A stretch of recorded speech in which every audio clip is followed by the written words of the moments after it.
अस्सलाम वालेकुम स्टूडेंट्स, आज हम science grade 7 unit number 3 page number 40 पे टॉपिक है combining elements to make compound और इससे नेक्स्ट टॉपिक कोवेलेंट कंपाउंड्स ये स्टार्ट करेंगे। स्टूडेंट्स, हम जानते हैं कि एक एटम स्टेबल तब होता है जब उसका जो आउटर शेल है वो कम्प्लीटली फुल हो और जब दो या दो से ज़्यादा एलिमेंट्स ज्वाइन करें आपस में तो वो कंपाउंड बनाते हैं। हमारा जो टॉपिक है combining elements to make compounds, तो what is a compound? Basically when two और more elements join they form a compound. इसमें जो कंपाउंड के मॉलिक्यूल्स होते हैं वो सेम रहते हैं, लेकिन they contain atoms of more than one element. हमारे पास जो कंपाउंड फॉर्म होते हैं वो दो तरह से होते हैं, आयनिक कंपाउंड और कोवेलेंट कंपाउंड। आयनिक कंपाउंड में loss and gain of electrons होता है, जबकि कोवेलेंट कंपाउंड में इलेक्ट्रॉन्स शेयर होते हैं। उसके बाद याद रखें कि जो आयनिक कंपाउंड हैं they are made up of oppositely charge ions that held together by electrostatic force of attraction. जो आयनिक कंपाउंड्स के दरमियान जो कंपाउंड फॉर्म होगा वो इलेक्ट्रोस्टैटिक फोर्स ऑफ अट्रैक्शन के थ्रू होगा।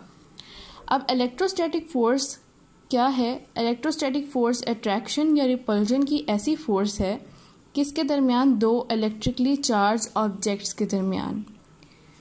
हमारे पास जो आयन्स हैं वो दो तरह से हैं, एक कैटाइन्स और एक एनाइन्स। जो कैटाइन्स हैं वो पॉजिटिव आयन्स होते हैं और जो एनाइन्स हैं वो नेगेटिव आयन होते हैं। हमारे पास जो कॉमन एग्जाम्पल है आयनिक कंपाउंड की वो हमारे घर में मौजूद कॉमन सॉल्ट है जिसे हम नमक कहते हैं। तो उसके दरमियान यानी जो कॉमन सॉल्ट है उनमें सोडियम है और क्लोरीन है। याद रखें जो सोडियम है वो एक इंतहाई जो रिएक्टिव मेटल है और जो क्लोरीन है वो एक स्मेली गैस है। जब वो आपस में इलेक्ट्रॉन्स रिएक्ट करते हैं तो उनके जो इलेक्ट्रॉन्स हैं वो लूज होते हैं। किसके? सोडियम के। सोडियम का ये आउटर लेयर में जो इलेक्ट्रॉन है ये लूज होता है और किसके पास चला जाता है? क्लोरीन के पास। जो क्लोरीन का आउटर शेल में एक इलेक्ट्रॉन है उसके पास चला जाता है। अब ये देखें, इसके आउटर लेयर में कंप्लीट है और इसके आउटर लेयर में भी कंप्लीट है, लेकिन यहाँ से जो इलेक्ट्रॉन शेयर हुआ है उसकी वजह से क्लोरीन पे हाई नेगेटिव चार्ज है और इस तरह से Na यानी सोडियम और क्लोरीन को मिला के जब ये आपस में रिएक्ट होते हैं तो sodium chloride has the formula NaCl। Sodium chloride form होता है, यानी हमारे पास एक कॉमन सॉल्ट फॉर्म हुआ है।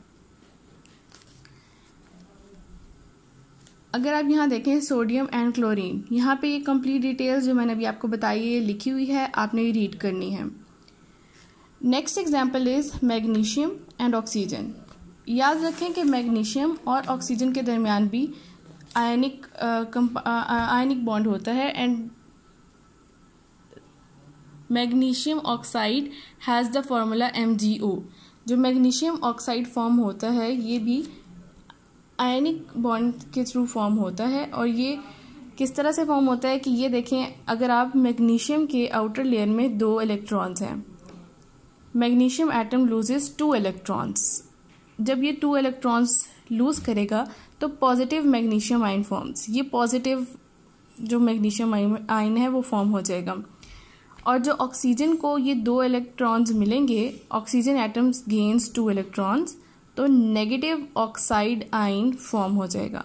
तो ये कौन सा फॉर्म हुआ है? नेगेटिव आयन और ये पॉजिटिव आयन। तो ये दोनों मिला के क्या बन जाता है हमारे पास? मैग्नीशियम ऑक्साइड, और इसका फॉर्मूला होता है MgO। नेक्स्ट हम चलेंगे कोवेलेंट कंपाउंड की तरफ।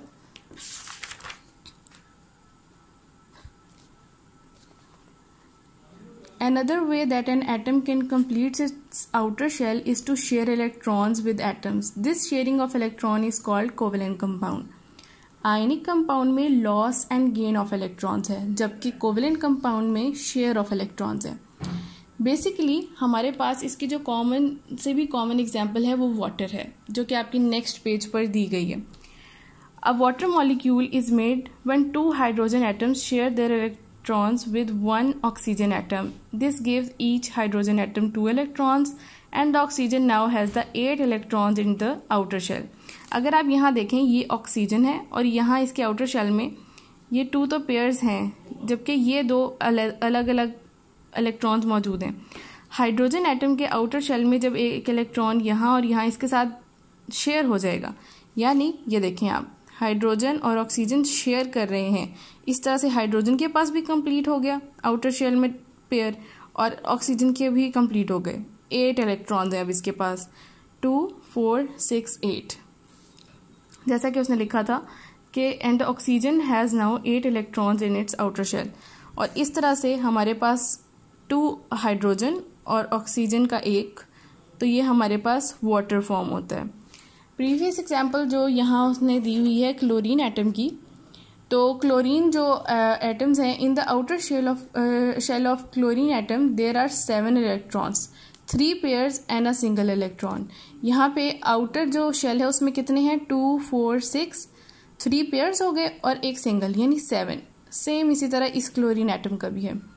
2 chlorine atoms can share their single electron as a pair. अब इसके पास भी एक है, इसके पास भी एक है, ये एक शेयर कर लेंगे और इस तरह से इनके आउटर शेल में भी कंप्लीट हो जाएंगे. They combine chlorine atoms form a chlorine molecule. जब ये दोनों अपने आउटर शेल वाला एक एक इलेक्ट्रॉन शेयर कर लेंगे आपस में, तो ये एक क्लोरीन मॉलिक्यूल बना लेंगे. अब आपने ये अच्छे से पढ़ना है और एक दफ़ा सम अप के लिए देखें आयनिक कंपाउंड कैसे फॉर्म होते हैं, loss and gain of electrons, जबकि covalent compound share by sharing electrons. Ionic compounds are made up of oppositely charged ions that are held together by electrostatic force of attraction. जबकि covalent compounds में atoms are held together by covalent bond. ठीक है, हम single ये line से covalent bond को show कर सकते हैं. Thank you very much.